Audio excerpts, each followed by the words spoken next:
अब आ जाइए, एक और ग्राफ है ना। ये तीसरा ग्राफ मिसलेनियस टाइप का होगा। मिसलेनियस का मतलब तीसरा ग्राफ सब में फिक्स हो ये जरूरी नहीं है ना। तो सब तीसरा ग्राफ, ये ग्राफ होता है सब आवृत्ति व प्रतिरोध। अब अलग अलग जगह अलग अलग का खींचेगा है ना। तो ये ग्राफ है आवृत्ति व प्रतिरोध के मध्य है ना, क्लियर। ये सब रेजिस्टेंस और ये फ्रीक्वेंसी। अब अपन जानते हैं प्रतिरोध आवृत्ति पर निर्भर नहीं, कहीं भी निर्भरता नहीं है। अपन ने पूरा विश्लेषण ही कंप्लीट कर लिया। तो आवृत्ति बढ़े या घटे, प्रतिरोध पर उसका कोई फर्क पड़ने वाला नहीं है। यानी प्रतिरोध आवृत्ति पर निर्भर नहीं करता। यानी आर कांस्टेंट विद फ्रीक्वेंसी, उसको फ्रीक्वेंसी से उसमें कोई परिवर्तन नहीं हो रहा है ना। तो सब इसीलिए एसी और डीसी में प्रतिरोध का व्यवहार समान है, क्योंकि आवृत्ति से अफेक्टेड नहीं है। तो ये सब तीसरा ग्राफ। तो इस तरह से सभी में ग्राफ खींचेंगे, आप समझ गए होंगे। तो सब ये केवल शुद्ध प्रतिरोध का विश्लेषण हो गया, 3 ग्राफ, बाकी सब है ना। अब आ जाइए सब दूसरा परिपथ ले लो। परिपथ नंबर 2 एक कंप्लीट हो गया। केवल शुद्ध प्रेरकत्व यानी कुंडली। एक एक इंडिविजुअल का पूरा कैरेक्टर समझा रहे हैं आपको ना, एक एक इंडिविजुअल का, हर इंडिविजुअल का देख। अब अपने को केवल शुद्ध कुंडली की बात करनी है। तो पहले तो वही छोटा सा अब सर्किट बना दो, ये कोइल बना दी, इसका स्वप्रेरकत्व लिख दिया L। ये सब आरोपित वोल्टता V बराबर V0 sign omega T. Clear. वो की वही लैंग्वेज जो मैंने अभी आपको बता दी, केवल शुद्ध प्रतिरोध वाले में उसी तरह से बोलना पड़े, सेम शब्द विषय के वैसे। आरोपित प्रत्यावर्ती वोल्टता के कारण प्रवाहित धारा कैपिटल I से या प्रवाहित प्रत्यावर्ती धारा से किसी क्षण कुंडली के सिरों पर वोल्टता VL हो तो किरचॉफ के नियम से VL बराबर V0 साइन ओमेगा टी। तो ये मैं आपको बता चुका हूं कि समीकरण 1 फिक्स रहेगी, है ना। शुरुआती लैंग्वेज फिक्स रहेगी, चाहे आप आगे भी सुनना मेरे मुंह से, वही बोलूंगा मैं। आरोपित प्रत्यावर्ती वोल्टता के कारण प्रवाहित धारा से किसी क्षण स्मॉल टी पर कुंडली के सिरों पर विभवांतर VL हो तो किरचॉफ के नियम से विभव का पतन सदैव किसके बराबर होता है, V बराबर V0 या विद्युत वाहक बल के बराबर। यही किरचॉफ का नियम, सिंपल। अब सब मैंने आपको कहा कि आप एक चीज फिक्स कर सकते हो, चाहे इलेक्ट्रॉनिक्स हो चाहे इलेक्ट्रिक हो। दूसरी चीज आपके हाथ में नहीं है, दूसरा आप फिक्स नहीं करोगे। दूसरा तो आपको धारा में दिख जाएगा इम्पैक्ट, तो धारा अब आपको निकालनी है। लेकिन बात यह है कि धारा हर्बर ओम के नियम से थोड़ी निकलेगी। अब धारा निकलेगी तो किससे निकलेगी, अब फैराडे के नियम से निकलेगी। क्योंकि कुंडली के बारे में जो भी कमेंट्स हैं या कुंडली के बारे में जो भी टिप्पणी करने वाले हैं वो फैराडे हैं, है ना। तो कहने का मतलब अब धारा किससे निकालें, फैराडे से। धारा में देखेंगे कि कुंडली का क्या इंपैक्ट आता है ना। तो सब अब धारा निकालने की तैयारी। एक चीज फिक्स है, दूसरी आप फिक्स नहीं कर सकते। तो सब फैराडे के नियम से, है ना। प्रेरित विद्युत वाहक बल यहां पर ठीक है, जितना आपने आरोपित किया उतना ही प्रेरित होगा, L di dt, है ना। अब क्योंकि प्रेरित विद्युत वाहक बल का परिमाण लिख रहे हैं, इसलिए माइनस लगाने का तो कोई मतलब है ही नहीं यहाँ पर। भाई वहां जब अपन पिछला चैप्टर पढ़ रहे थे तो वहां तो ये था कि वो आरोपित का विरोध करता है, यहाँ तो अपन प्रेरित वोल्टा का परिमाण जानना चाह रहे हैं। तो प्रेरित वोल्टा का परिमाण कितना, VL है, इससे यहाँ माइनस चिन्ह लगाने की आवश्यकता नहीं है। अब आपको इसको सोल्व करना है और करंट निकालनी है ना, इससे फैराडे के नियम से।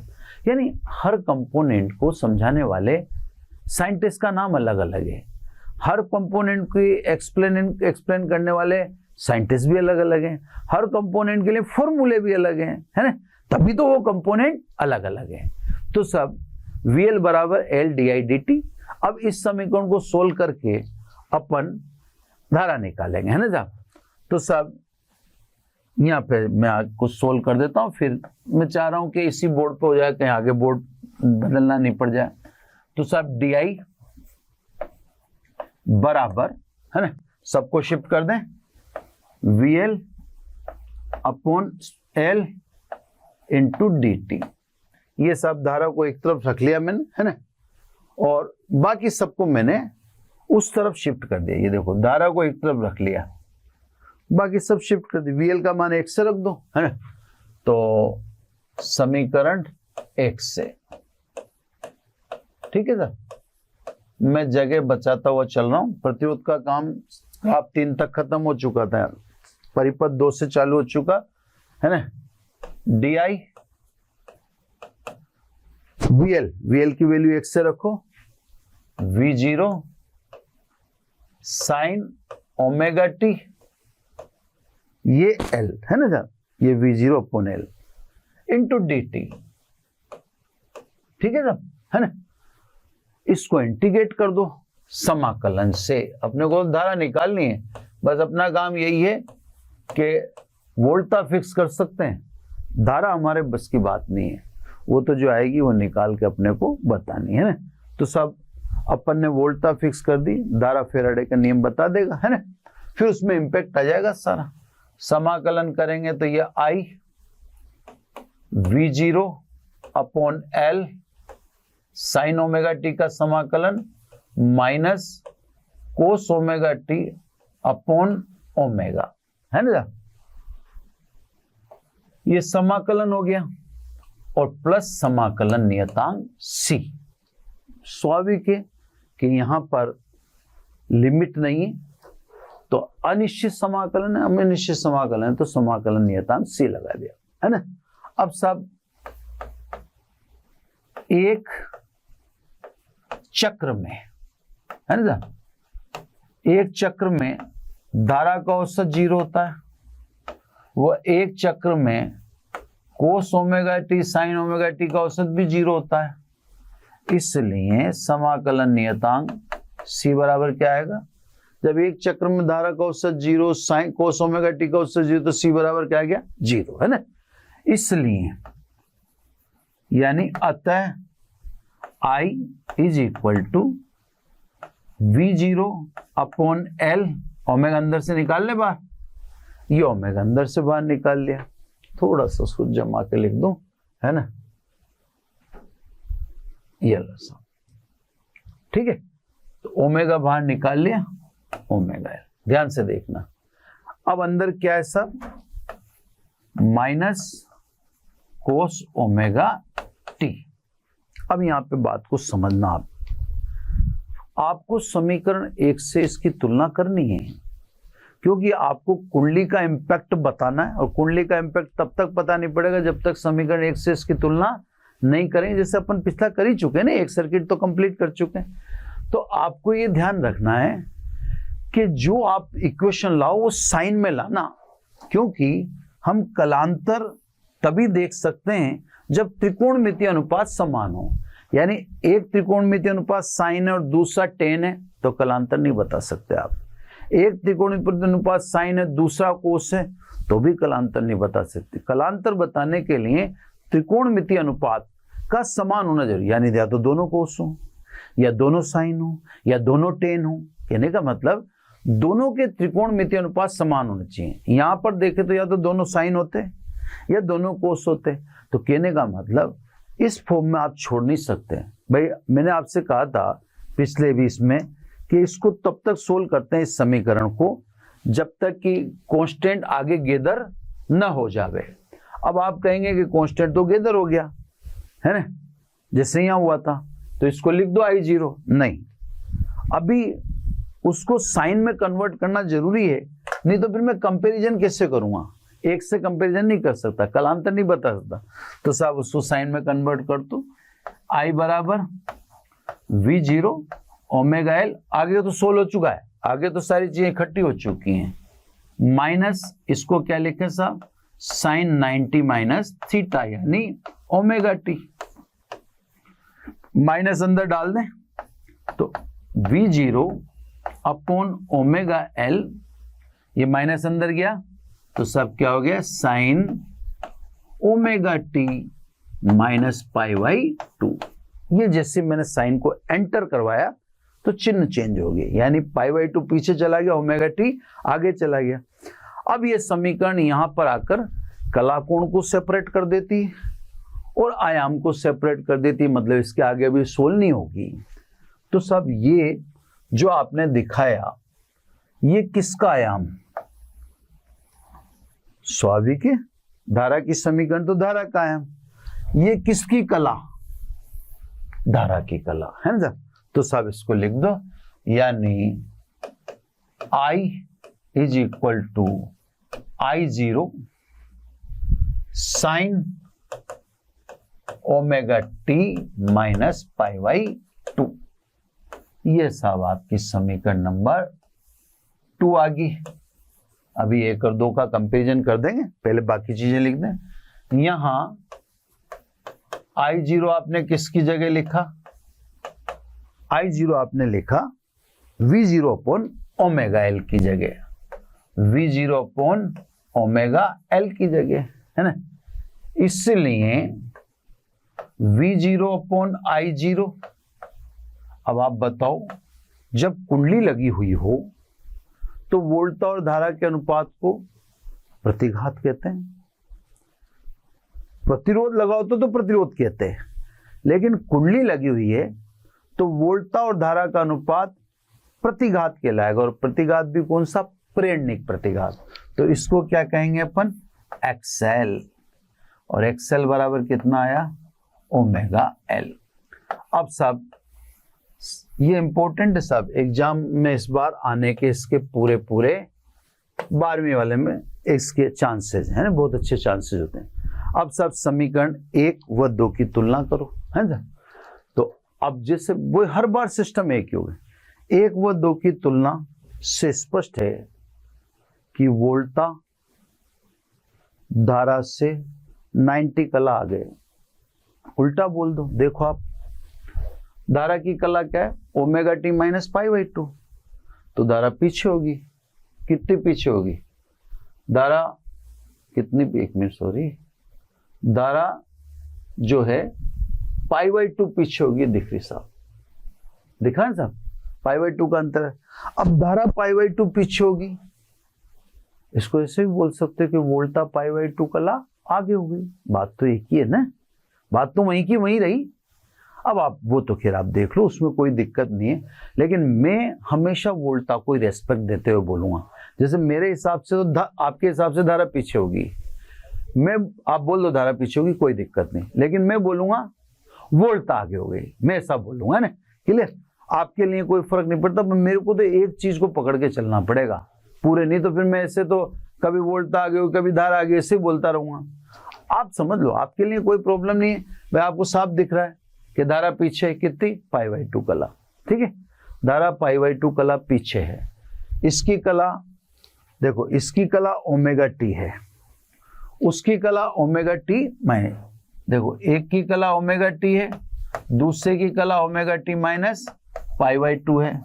दोनों के बीच अगर कलांतर लोगे आप, तो कलांतर तो इस सामने आ रहा है, कितने का आ रहा है, ओमेगा टी मतलब माइनस पाई बाई 2 का, है ना।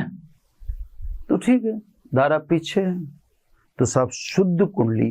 अब अपन ऐसे लिखेंगे, समीकरण 1 व 2 की तुलना से स्पष्ट है कि शुद्ध कुंडली का उपयोग करने पर, शुद्ध कुंडली का उपयोग करने पर प्रत्यावर्ती वोल्टता प्रत्यावर्ती धारा से π/2 कला आगे होती है, अग्रगामी होती है। एग्जाम में तो अग्रगामी बोलेगा और शुद्ध हिंदी में अग्रगामी होती है। और आपको मैंने बता ही दिया कि धारा पीछे रह जाती है ना। मैं तो यही बोल रहा हूं कि वोल्टता आगे रहती। कितनी कला आगे रहती है? π/2 कला।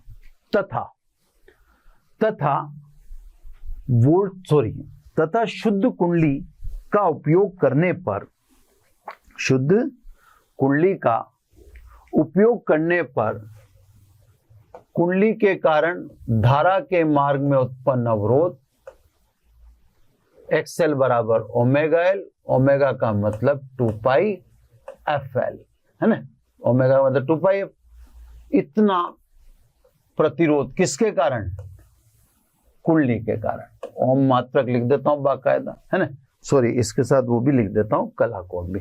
एक मिनट, थोड़ा सा इसको, तो यूं कहना चाह रहा था मैं, शुद्ध कुंडली के कारण धारा के मार्ग में अवरोध अर्थात प्रेरणिक प्रतिघात, है ना। प्रेरणिक प्रतिघात का मान कितना? XL बराबर ω/L, या कलांतर भी लिख दो, वोल्टता आगे तो प्लस π/2। ओमेगा की जगह क्या लिख सकते हो आप? 2πfL। वोल्टता आगे तो प्लस π/2 और वोल्टता पीछे तो माइनस। तो सब जैसे मैंने आपको बताया था कि प्रतिरोध में लिखना चाहिए, ये जैसे प्रतिरोध में लिखा था ना आपको, ये दिखाता हूं मैं आपको। प्रतिरोध में मैंने आपको लिख के बताया था कि इस तरह से लिखना चाहिए। ये देखो, ये लिखा ना कला कोण। तो प्रतिरोध में तो वोल्टता और धारा समान कला में थी, लेकिन आज जो हम बात कर रहे हैं उसमें वोल्टता 90 कला आगे है तो प्लस π/2, ठीक है सर। अब ये ध्यान रखना, कुंडली का प्रतिरोध 2πfL होता है, ये कुंडली के कारण प्रतिरोध है। तो सब ये तो होगी वही बात। अब ग्राफ में हमारे 3 ग्राफ बनेंगे। पहला ग्राफ जा वक्रीय है ना, जा वक्रीय, क्लियर। जा वक्रीय में अपन ने वोल्टता फिक्स कर रखी है, तो सब वोल्टता को अपन ने फिक्स कर रखा है। टी V और I का कॉमन ग्राफ बनाना। V का ग्राफ तो फिक्स है ही सही, इसमें बाउंड्री बना देता हूं वापस, है ना। V का शिखर ऊपर रहेगा, ये V का शिखर ऊपर रहेगा, I का शिखर नीचे रहेगा, I का शिखर नीचे रहेगा, है ना। समय व्हाइट से लिख देता हूं, ये सब T/4, ये T/2, ये 3T/4 और ये T, ठीक है सर। वोल्टता का अधिकतम मान V0, ये प्लस में और ये माइनस में। धारा का अधिकतम मान प्लस में I0 और माइनस में ये I0, ठीक है सर। अब ग्राफ की सारी तैयारी होगी। वोल्टता का ग्राफ फिक्स है, उसको क्योंकि अपन ने उसकी समीकरण भी फिक्स कर रखी है, तो वोल्टता के ग्राफ में अपने को दिमाग लगाना ही नहीं है। वही ग्राफ आपको हमेशा एंड तक बना देना है। वो समीकरण एक फिक्स कर ली अपन ने, ये वाली V बराबर V0 sin ω/t, ये इक्वेशन अपन ने फिक्स कर रखी है। तो वोल्टता का ग्राफ तो चेंज होने वाला नहीं। उसका शिखर, ये मिट गया, क्या बात है, ये लो, है ना। वोल्टता का शिखर ऊंचा है, तो सब वोल्टता का ग्राफ तो फिक्स है। अब देखो, मैं आपको सिंपल तरीके से समझा देता हूं। धारा कितनी पीछे? सब धारा 90 कला पीछे है, ω/t माइनस π/2 है। अब 90 कला पीछे है, तो आप 90 कला पीछे हो तो आप ग्राफ यहां से चालू करेंगे, और 90 कला आगे हो तो ग्राफ ऊपर। इतना सा याद रख लो, ज्यादा चक्कर में मत पड़ो, है ना, क्योंकि अब बातें तो इसमें बहुत सारी होती हैं, फिर आप हर बात को भी कहां पकड़ पाओगे। तो ये देखो सब, है ना। एक मिनट, यह शिखर से पार हो गया थोड़ा सा, अभी सारा मिट जाएगा एकदम। चलो नहीं मिटा, ये लो, और हुआ ये लो, है ना, ठीक है ना। तो देखो ये धारा पीछे चल रही है, आप कितने का अंतर चल रहा है, 90 का। ये देखो धारा की समीकरण I बराबर I0 sine omega T minus π/2, है ना। तो सब धारा 90 कला पीछे चल रही है, ठीक है ना, साफ दिख रहा है ग्राफ में।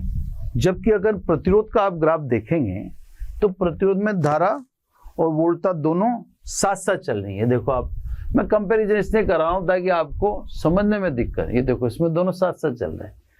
जबकि अभी वाले वर्तमान ग्राफ में देखोगे तो वर्तमान ग्राफ में देख के एकदम आपका दिमाग खराब हो जाएगा। धारा नीचे चल रही, पीछे वोल्टा आगे। तो जब कुंडली लगा दोगे तो कुंडली वोल्टा को आगे ले जाएगी, धारा को पीछे धक्का दे देगी। कुंडली में दोनों साथ साथ नहीं चलते। ये मेरा विश्लेषण नहीं, आपके सामने गणितीय रूप से जो प्राप्त हुआ। क्लियर होगी सब। धारा की समीकरण लिख दी, ये बाकी सब चीजें आपके सामने। ये एक ग्राफ हो गया। दूसरा ग्राफ अब मैं वृत्त में नहीं बनाऊंगा, मैंने आपको पहले ही कहा था कि वो ग्राफ में वृत्त में नहीं बनाऊंगा, है ना। तो सेकंड ग्राफ, ठीक है, सेकंड वोल्टा व धारा के मध्य, है ना, वोल्टा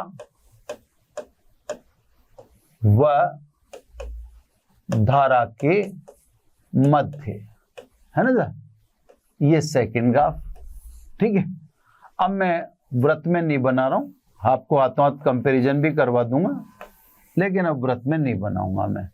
ये x, ये y, मैंने आपसे कह दिया कि इसमें आपको y अक्ष पर दोनों समीकरण मिलनी चाहिए। समीकरण 1 भी मिलनी चाहिए और समीकरण 2 भी मिलनी चाहिए। किस पर, y अक्ष पर। अब सब आपको खुद को अकल होगी सही थोड़ी बहुत तो, है ना। यानी जैसे मैं v चेंज कर ही नहीं रहा हूं तो v की पोजीशन भी क्यों चेंज करूंगा, क्योंकि भाई v तो मेरे पास थोरोली यही है ना, मैंने फिक्स ही कर दिया ना, v बराबर v0 साइन ओमेगा टी। तो v की तो कोई चीज ना तो इसमें चेंज होगी ना इसमें चेंज। जहां भी v से संबंधित बात आई वहां चेंज होना पॉसिबल है ही नहीं, है ना। तो v की कोई भी चीज चेंज नहीं होगी। तो साहब इस v को मैं ऐसा कैसे रखूंगा, अब ऐसा का यही ओमेगा टी दूंगा तो एंगल किस पे आ जाएगा, उसी पे आ जाएगा। तो सब एक चीज को फिक्स करते हैं तो बहुत दिमाग लगा के फिक्स किया हुआ है, बहुत दिमाग लगा के, ऐसे थोड़ी कि बिना दिमाग लगाए फिक्स कर दिया। तो ये देखो सब, ये v फिक्स कर दिया, v0। ग्राफ तो शिखर में ही खींचेगा, बाकी तो सब वेरिएबल है। शिखर मान ही अधिकतम मान है, उसको फिक्स कह सकते हो आप, है ना। ये ओमेगा टी, है ना। अब बार बार घटक तो दिखाने की जरूरत नहीं है, लेकिन दिखा देता हूं इस बार। और ये देखो y अक्ष पर घटक कितना हो गया इसका, v0 साइन ओमेगा टी, है ना। x अक्ष पर कोस ओमेगा टी, तो ये तो वही। अब धारा का शिखर तो नीचे होगा। धारा कितनी पीछे, 90 पीछे, तो आप ये वोल्टा बता ही दी।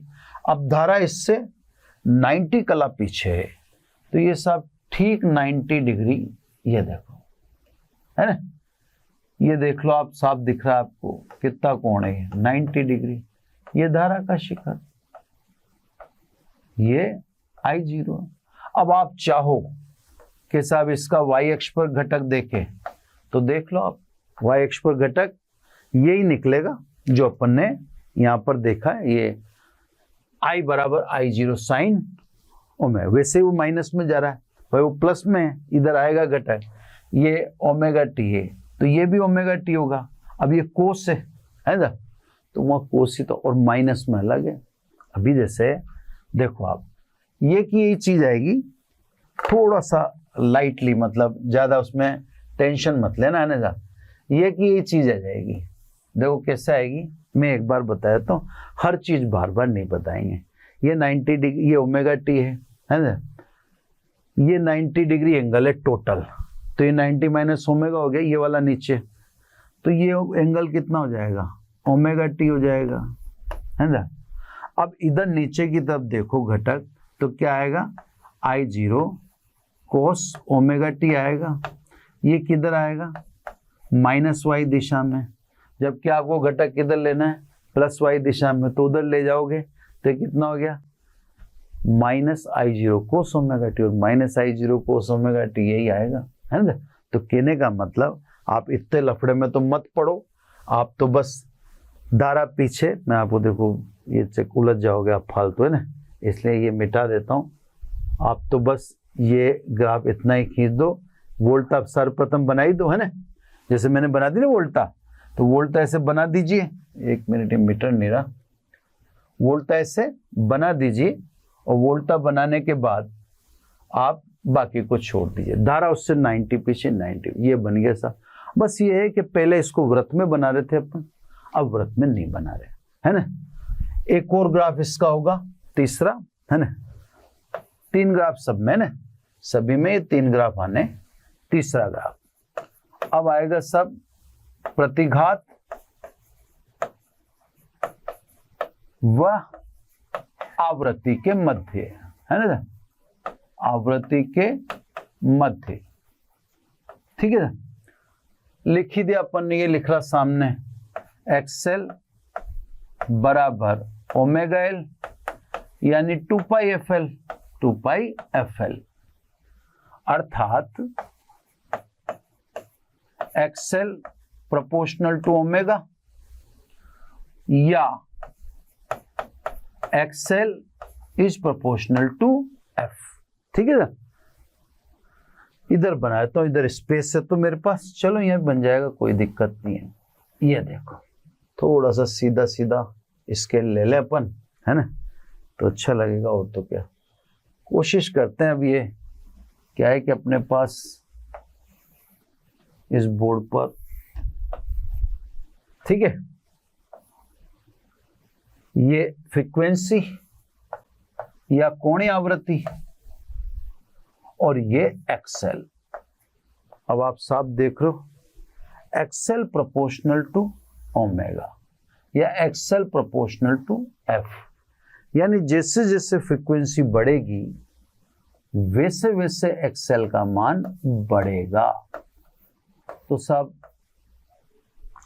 जो प्रेरणिक प्रतिघात है ये एक्सएल, ये फ्रीक्वेंसी पर निर्भर करता है। यानी अगर आप समझना चाहें तो जैसे मान लीजिए अमेरिका में आवृत्ति 50 हर्ट्ज है,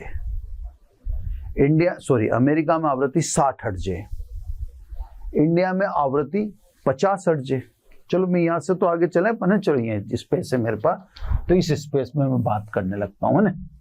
अब जैसे सपोज 2 हेनरी की कुंडली है ना, ये दो छोटे से एग्जाम्पल से इंडिया की बात करें, इंडिया में इस 2 हेनरी की कुंडली के कारण कितना प्रतिरोध होगा, तो 2 पाई, इंडिया की फ्रीक्वेंसी 50 है ना, और एल कितना 2, तो 50 दूनी 100 और 100 दूनी 200, तो सब इंडिया में 200 पाई, ये सब कुंडली कितना प्रतिरोध उत्पन्न करेगी, 200 पाई एल, पाई ओम।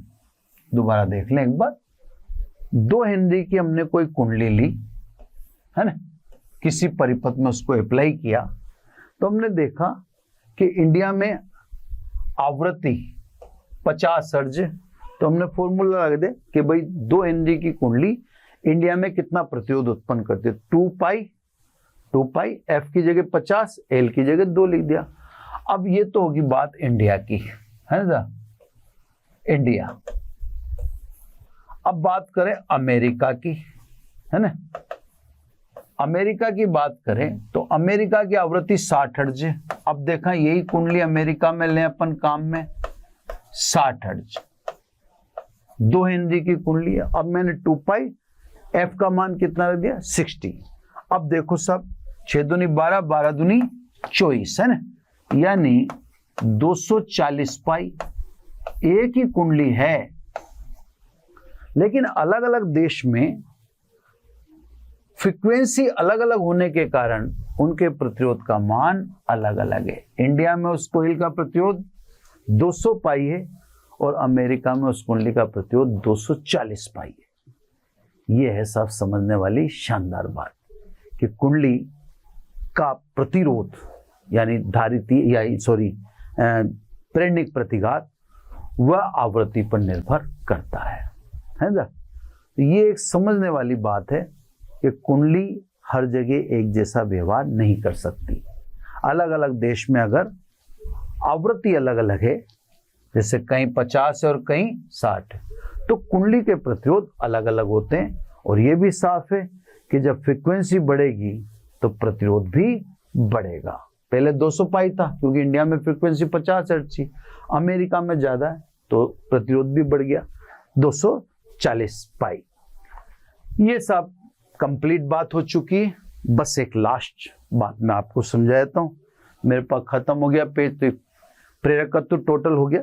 अब एक छोटी सी बात मैं लास्ट पेज पे ले लेता हूं, फिर अब सब बात करें डीसी में। डीसी के लिए अगर आप डीसी की बात करें तो डीसी की फ्रीक्वेंसी 0 होती है, इसलिए एक्सएल बराबर 2 पाई एफएल इज इक्वल टू क्या हो जाएगा 0। बट क्योंकि फ्रीक्वेंसी 0 है तो सब कुंडली डीसी के काम की नहीं है, क्योंकि कुंडली डीसी के मार्ग में कोई अवरोध पैदा करती नहीं। कितना प्रतिरोध है 0 है ना, तो कुंडली का डीसी में कोई उपयोग है ही नहीं। लेकिन अगर बात करें एसी के लिए,